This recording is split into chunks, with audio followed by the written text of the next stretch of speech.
around 7 or 8 months ago, maybe 9 months ago even, okay, when they decided to do a SmackDown to go for, from 2 hours to 3 hours, right, for the 5 or 6 month stint that WWE did SmackDown at 3 hours. And then when Raw moved to Netflix early on this year on January 6th, they had their first episode and all of that stuff. The Rock was there, Roman Reigns was there, all that stuff, right? Ever since that January to February period, somewhere in there, right around the time of the Royal Rumble, I cannot remember the last time that I genuinely watched a Raw or SmackDown from start to finish. You get what I'm saying? Ever since that time. I have not done it. It has been 7 months since I've actually watched a Raw or SmackDown live from start to finish because it is impossible. It is impossible. I will not sit here and be disrespected by Triple Fraud giving us these garbage shows every single week and expecting me to sit down for 2+ hours to watch this trash. I don't care if SmackDown is 2 hours. I don't care if Raw was 1 hour. I am not watching these shows in their entirety. It is disrespectful to give your fans the same main event for 3 months straight and act like it is something new and no one questions anything. All of the fans that are showing up to these shows, yes, I'm talking to the fans. If you spent money on these shows and in this year and you've showed up to any of these shows and spent your hard-earned cash in order to show up to these Raws or SmackDowns or to these PLEs, you are getting scammed. And if anyone tells you otherwise, they're lying. If anyone tells you that this company is still fine and everything's okay, they're lying. If anyone tries to tell you that Seth Rollins or Codarius Rodington are engaging in good champions, they're lying. If anyone tries to tell you that SmackDown or Raw on a week-to-week basis the entirety of this year have been anything above a 2 out of 10 average,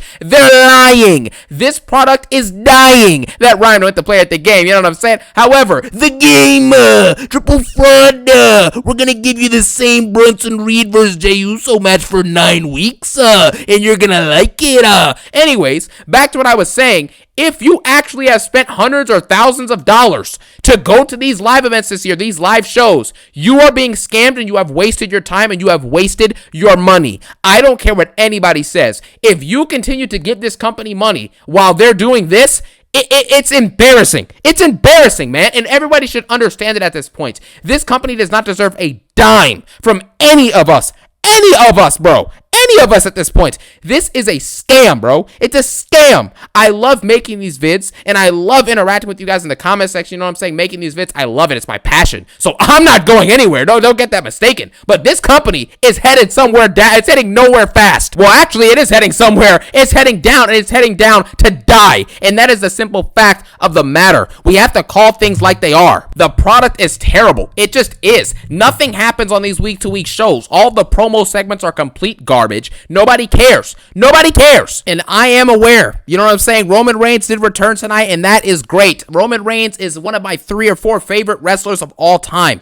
But at the end of the day, if he is going to come back and get booked the same way that Triple Fraud has been booking him the last year, where he returns, gets beat up for 2 or 3 weeks, wins the match at the PLE, then gets beat up for 2 or 3 more weeks, then gets written off for a month or 2 to take his break, then comes back, gets beat up, then has another match, wins it at the PLE, it's formulaic, it's nonsense, and it's garbage. And it's as simple as that. I have to be objective. I don't care how much I love the wrestler. I love John Cena. He's my favorite wrestler of all time, and I have to admit his retirement reign is garbage. This is awful. I don't give a crap. You know what I'm saying? I don't give a crap how much I like these wrestlers. If they are in a bad storyline or what they are currently doing is awful, I have to call it out. That's just what it is. That's a part of being honest. You know what I'm saying? So it was great to see Roman Reigns back tonight. Don't get me wrong. But are you going to book him differently, or is he going to go from having a 4-year-long dominant championship reign to randomly getting jobbed out by mid-carders in Bronson Reed and Braun Breaker? If that's what you're going to do, then I don't care if he's back. I'm going to be like, I don't give a crap, bro. Once you bring him back to actually do something, let me know. But if he's going to come back and get jobbed out at Crown Jewel by Bronson Reed and Braun Breaker and Seth Rollins, who Seth Rollins apparently is, loves this vision in the future of the industry, but as Bronson Reed and Braun Breaker getting beat up, he doesn't come out. His buddy Brock Lesnar, who's now his alleged buddy, doesn't come out either. It's just, and why would Brock Lesnar ever want to be sitting behind Seth Rollins in any type of faction or group? It's just,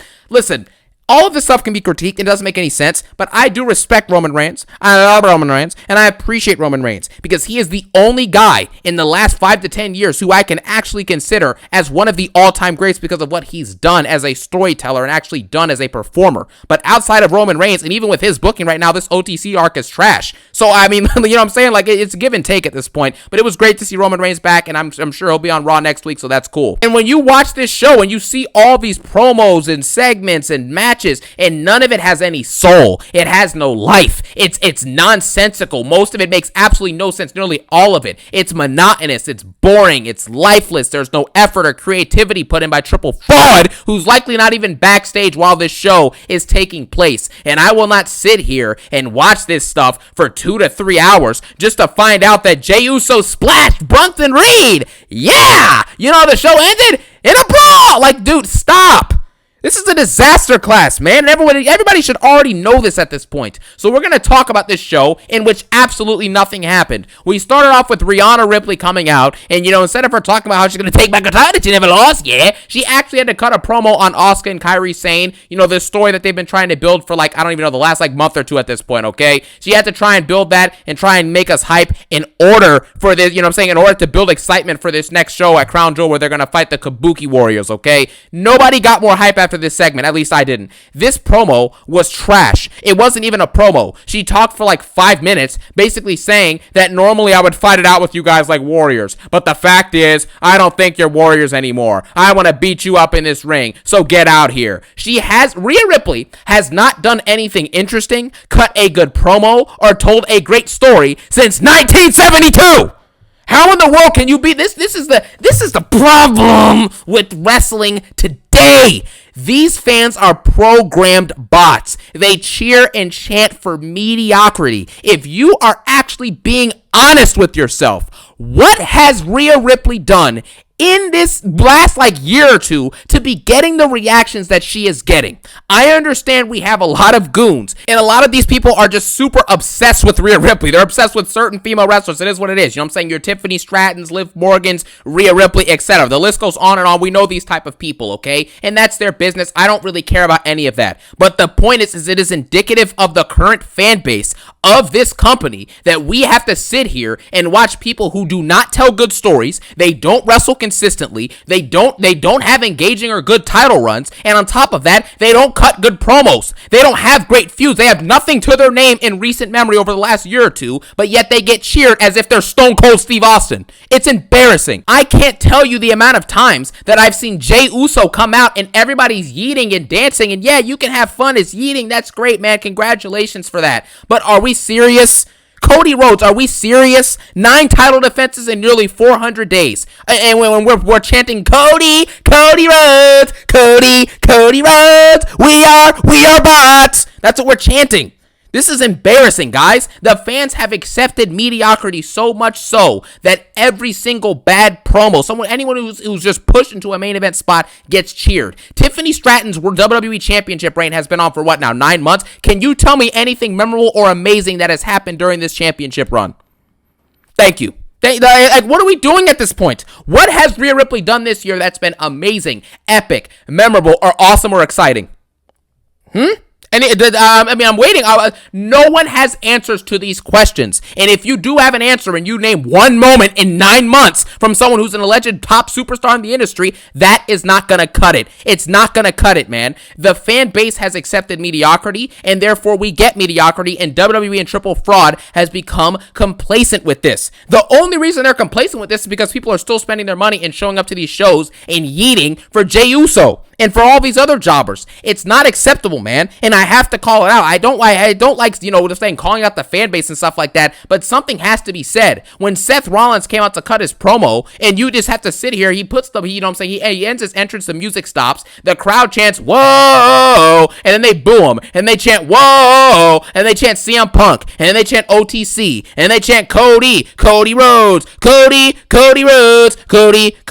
It's like, and they chant Cody Rhodes, or Cody. It's like, you cannot get a word out. You can't do anything without these people just being programmed to chant. It is embarrassing. These are the fans that are taking up the airspace and ruining these segments. They don't stop chanting for nothing.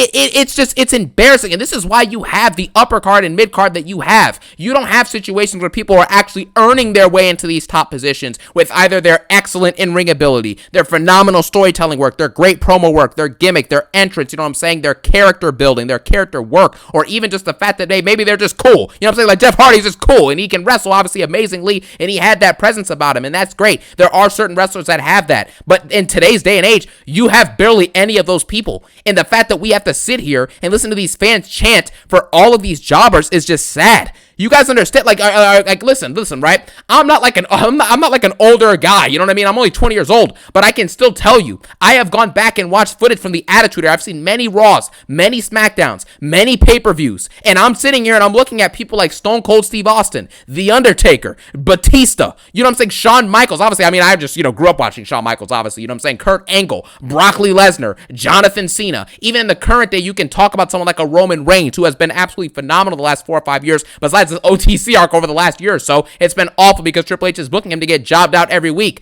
However, Roman Reigns is still can be put in that combo. People like Randy Orton, etc. And you watch their greatness. You see their amazingness, their epic moments, their epic storylines. They have some of the greatest segments in the history of this company. And you watch the product now, and what are you watching? So we're actually watching a show where a 42-year-old LA Knight is fighting a 44-year-old Kofi Kingston. Just think about that, bro. AJ Styles, who is dang near 50, is teaming with Dragon Lee to fight two goons. That is what, like, this is not acceptable content. And if we continue to sit here and fans are spending money on this and they're actually cheering this, you are going to get the same product. So the fans are partially responsible for the product that we are getting. And it's as simple as that. You think if the fans were booing every week and actually upset and fans were not showing up to these shows as much, they are, fans are showing up less and less ticket sales. I do understand that. But if they just completely stopped showing up, you think that WWE would still be giving us the same garbage product? Of course not. They'd be forced to do something epic. They'd be forced to do something notable. But now they don't care and they've gotten complacent and the fans have let them do it. Because throughout all the processes over the last year and a half when they've been awful, the fans are sitting here defending this moment. Oh, well, this was a good wrestling match, man. Well, that was a good promo. Well, this dude did this one thing, man. This one match on this 8-card, this 5-match card PLE, this one match was really good. Stop. Look at things in their totality. How can you go from Mania 40's build and Mania 40 the show and watch what happened afterwards and not be upset or irritated at the current product? It's unacceptable, man. So take that rant. Now, let's get back into the show. Rhea Ripley came out and didn't say anything of note. Io Sky then comes out and gives us some of the worst acting known to man. She's trying to fake cry, and it is just some of the most embarrassing acting I've ever seen. This is another problem we have. This mediocrity, this awful storytelling, this awful character work, this awful acting is the same thing that next week when Io Sky comes out, she will get the biggest pop of any woman on the roster except for Rhea Ripley. They're cheering mediocrity, and I know Io Sky in ring. I've called her this. She is the best in-ring wrestler I think in the entire company as far as I'm concerned. However, we cannot continue to give people massive reactions over and over and over again when they are not giving us anything outside of just strictly wrestling matches once or twice a month. That's not going to cut it anymore. The reason why we remember most of the all-time greats, nearly all of them, is because of their moments in their segments, their moments in their promos, their storytelling, their character work, maybe it's their humor, their emotional storytelling, or their in-ring performances. This is not, the bar has been lowered so bad that we are actually sitting here and praising and giving massive pops to Rhea Ripley. Rhea Ripley is a great in-ring performer from time to time, but if you're telling me, if you look at her body of work over the last year and a half where she's barely even wrestled any meaningful matches in the first place, if you look at that alone and how she's being forcibly pushed, she hasn't really earned it in a sense of her storytelling and her promo work and her character work has not been good. It just hasn't. I have no personal vendetta. I listen, because I don't, people are going to take this stuff out of context, okay? I'm not saying anything about the actual person, Rhea Ripley, say Dimitri Bennett, whatever they said in the Unreal show, okay? That's not what I'm talking about. I'm saying from an actual entertainment perspective, she has not been good. She hasn't been good, man. And we have to call it out. And somebody who is backstage doing the stories and the writing has to make her do better. This is it's as simple as that. We have to call this stuff out. Cody Rhodes, in the top position in the company, has been a garbage champion. It's as simple as that. I'm sorry to say it like it's a fact. Seth Rollins is not a good champion. Are they good wrestlers? Sure. But are they good champions? Are they making you excited and entertained and making you have to, making Raw and SmackDown must-see TV week to week? Are they doing that? No. Is Bayley must-see TV? TV now? No. Is Kofi Kingston at 44 years old must-see TV? No. Is Dominic Mysterio and Rusev a must-see match? No. Is AJ Lee and Dragon Lee versus Two Goons a must-see match? No. Are the Usos and versus Brunson and Braun a must-see match anymore? No. That is the simple truth of Monday Night Raw. I could end the video right there if I wanted to. You know what I'm saying? It's as simple as that. None of this stuff matters. You know what I mean? So that's that. The opening segment ends with Io Sky getting misted by Asuka and Kairi Sane, and they stand tall, and that's it. Then we have Dominic Mysterio versus Rusev, and as per usual, no match can be won clean, which we're going to talk about in a second, so it ends in a fruit roll-up. Dominic Mysterio hits a low blow while the ref's back is turned, and he gets the pin and beats Rusev. Rusev stands there looking like an absolute jobber, and that's basically it. Dominic Mysterio has had one of the worst Intercontinental Championship reigns of all time. He's barely wrestled, he's told no good stories, has had no memorable feuds or matches so far, and quite frankly, all that this is really just them chanting dirty, dirty Dom. Like, that's it. What has he done this reign? I cannot tell you anything. Then we had Bayley. She came out with her, split personality gimmick, and, we have it on, Eddie. You know what I'm saying? Like, what are we doing at this point? Come on, man. I don't care about Bayley's split personality. What is this, 2018? Venom's dropping in theater? I don't want to see this anymore. LA Knight then fights Kofi Kingston. He beats Kofi Kingston. Nobody cares. I can't tell you the last time that LA Knight has won a championship or won anything in this company. Anything meaningful, if he even ever has in general, okay? You're telling me that a Trick Williams who's in NXT, or an Obafemi who just lost his NXT title, maybe he's coming up soon, Carmelo Hayes, etc., Dominic Mysterio even, Ludwig, any of these people can't wrestle more often or do anything? We have to watch a 42-year-old LA Knight versus a 44-year-old Kofi Kingston? The tag team championships are just never defended. We can't get that over this. It's you see what I'm saying? There's just little things like that you can do to fix the show, and they won't do it. They won't do it. Anyways, Becky Lynch then punches Tozawa backstage and beats up Maxine Dupree. Nobody cares. Then after this, Seth Rollins is asked by Becky Lynch. She says, do you need Paul? Do you need me? Do you need anyone else to come out with you? You're Seth Rollins. You've been champion like 15 billion times. How in the world are you being asked if you need help to go out and cut a segment? This is stupid. Then we move on to the actual segment. Seth Rollins comes out, and like I described earlier, before he can even get a word in, we have to wait for the chanting from the crowd for 3 minutes, okay? Then Seth Rollins basically says that he's the best in the industry. He runs the future. Again, this is a near 40-year-old man who literally said he's going to retire in a few years, talking about he's going to run the future of the industry. This is why these storylines, when you listen, because here's the thing, when you break kayfabe, you have to actually include it in the reality of the situation now. So I don't care what Seth is saying about controlling the next 10 to 20 years of the industry when he himself said he's going to retire in a few years. Like, you know what I'm saying? Like, what does this matter to me? And also, why does any of this feud matter? Because number one, it's about respect. They haven't done a good enough job of building the story of it. Nobody cares about this match. Once it happens at Crown Jewel, no one will be talking about it after it ends. No one will be talking about it. I promise you that. Then on top of that, of course, we have to factor in that Seth Rollins, if he does beat Cody in this match, he will be, 1-3? And on top of that, Seth Rollins literally, if he wins this match, is not going to win clean. So what does any of this matter? They're talking about, I'm going to be by myself out there in the ring. I'm going to do this myself. I'm going to do that myself. Cody's going to fight himself. And then in the match, there's going to be interference. So none of this matters. This is stupid. You're wasting our time doing these meaningless segments just for the match to end in an unclean finish. None of this is... anyways, Seth Rollins then says he's the best, yada, yada, yada. Nobody cares. Cody Rhodes comes out and actually makes a good point. I will give Codarius Rodington this. In this segment, he actually made sense, and he had some good moments, because he said that the fans decide how the future of the industry goes, and I thought that actually is facts, because at the end of the day, Seth Rollins cannot decide anything. There's been very few amount of wrestlers who actually have the power to control the trajectory of an entire industry. Those being like a Stone Cold, a John Cena, The Rock, even what Roman has done over the last 5 years, etc. Other than that, nobody cares. When Seth Rollins is not controlling anything. Then Cody Rhodes basically goes on a nice little 15-second tangent talking about Mania 40 in the build and how Seth was his shield. He was his friend. He sacrificed for the greater good. And Rollins basically says, no, you're just the lesser of two evils that I decided to help out. He doesn't explain why Cody Rhodes is an evil. He doesn't explain why he was the lesser of two evils. He also doesn't explain why in the world he chose to help Cody Rhodes, because at the end of the day, if him and Roman are both evil, why are you helping either of them?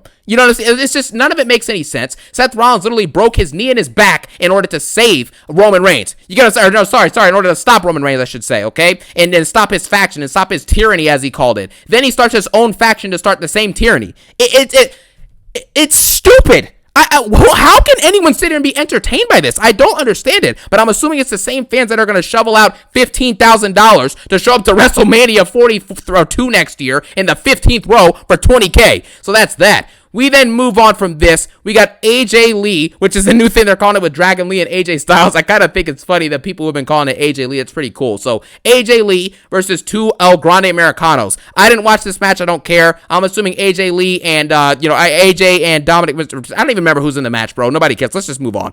You know what I'm saying? Who cares? And then we got to the main event, okay? We had Romano Reigns basically shows up because we don't need to talk about the Brunsons versus the Usos, okay? It's the same match we've seen 80 weeks straight. Nobody cares. Roman Reigns returned after Jey Uso was getting beat up during the match, okay? Now that this was taking place, Roman Reigns comes out with a chair. He beats up Bronson Reed and Braun Breaker, you know what I'm saying? Knocks them both out of the ring, destroys them completely, okay? After this takes place, he then shakes hands with Jey Uso, you know what I'm saying? They put their heads together like they normally do in like the Samoan salute kind of way they've been doing over the past few years. And he basically tells Jey, like you can hear the close-up of the audio, he says, nothing else matters. This is all that matters, you know what I'm saying? It's all about you. It's all about taking what's yours. None of that other crap matters. And that's basically what Roman Reigns says. He says this in the way they frame the shot. Jimmy Uso is like off in the distance away from Roman and Jey. So they may be teasing something with like Jimmy has to leave them because maybe the power gets back to their head. And maybe it leads to Roman winning a world title again early next year or at some point, you know, around the time of WrestleMania. Who knows what's going to happen with that? But the bottom line is Romano Reigns is back. So obviously there's going to be extra energy enthused into these shows for at least a few weeks to up to a month, you know what I mean? Because he's back and that's great. However, the bottom line is, like I said earlier in this video, you know what I'm saying? This dude, if they're going to continue to book him to get beat up on one week and then beat up the next week and then finally get over in a brawl and then win the PLE match and then get destroyed afterwards and written off and then repeat the process for 6 months, it's not interesting and it's not engaging anymore. And over time, it's going to get formulaic and fans are going to become fed up with this nonsense. So this time when Roman Reigns comes back, I am expecting him to actually use his family and his help to get over. There is no scenario in which Jey Uso, who is still a former world heavyweight champion who tapped out Gunther in 5 seconds, something that Braun Breaker will probably not reach those type of heights for at least a few more years, okay? You know what I'm saying? If he's able to do that, and Jimmy and Jey are the best tag team of all time, and you know what I'm saying, in the storyline, that's what they call them, and Roman Reigns is obviously in the storyline, they call him one of the greatest of all time, there's no scenario where Roman Reigns should ever be getting beat down completely or getting destroyed by Bronson Reed and Braun Breaker. There's no scenario. So if he's going to fight Braun Breaker, as much as people are not going to want to hear this, Braun Breaker isn't the future of the industry anyways. He's the future because he's the age and he's going to be around for a while. But in terms of the best younger talent, Carmelo Hayes, people like Trick Williams, obviously, even someone like a Rhea Ripley, obviously, as well, it just, in terms of the younger talent overall, both male and female, those are your top stars, in my opinion. Even Obafemi, I think, has a better upside and better future than Braun Breaker does. So we have to stop billing him as a future. He's not the future. So if he fights Roman Reigns, I think he should get beat by Roman Reigns. Yes, I said it, okay? I don't care anymore. He hasn't proven himself. Until he can tell a good story, tell good feuds, and can improve his stock from being a complete hiveless, mindless, hive mind, bot, jobber, lackey to Seth Rollins, I don't know when this dude is going to prove anything. So I've given up on Braun Breaker completely at this point. Roman Reigns should beat this dude if they fight at Crown Jewel, and we should effectively move on. It's as simple as that. Roman Reigns cannot be getting pinned anymore. He can't be barely winning matches. This is Roman Reigns, and he is not going to be around forever in this company. So we need to figure out a way to get him back to the status he was 2 years ago because this company needs it, and they are on dire life support. Roman Reigns, in my opinion, should win a world championship within the next few months, if I'm being realistic about it. Those are the only things you can do, because he did say that even though he's doing movies now and all that stuff, he's still going to be an active WWE performer. So you need to take advantage of it while you have it and do something creative, do something unique. That's what you need to do. Stop wasting time with Seth Rollins and Cody Rhodes, guys you know can't get it done. That's the simple truth about it, and we have to accept it. Great to see Roman Reigns back, but if he's booked the same way, it's going to suck. If he's booked differently, then maybe we can do something special. We can get a crash-out version of Jey Uso, as people call it, and Jimmy Uso working along with them, and Roman Reigns actually going back to feeling like an actual tribal chief. Make this OTC run special. Make him act like an actual mixture between a hero and a villain. Make him monstrous. Make him kick out of 4 or 5 finishers in a match. That is what Roman Reigns is. You get what I mean? So you need to bring him back to that level in order to get that special feeling back for his character. That is all I got for Monday Night Raw. This episode obviously gets a 2 out of 10 because that's just what the average is, and that's what I feel like giving it tonight. Roman Reigns being there obviously is always going to make me feel better about the show, but this show was still completely garbage. There's no other way around it. It was awful. One of the worst Raws I've ever seen in my life. 2 out of 10 show. Let me know what you think about the show in the comment section below. And as always, have a phenomenal day. Peace out and one love.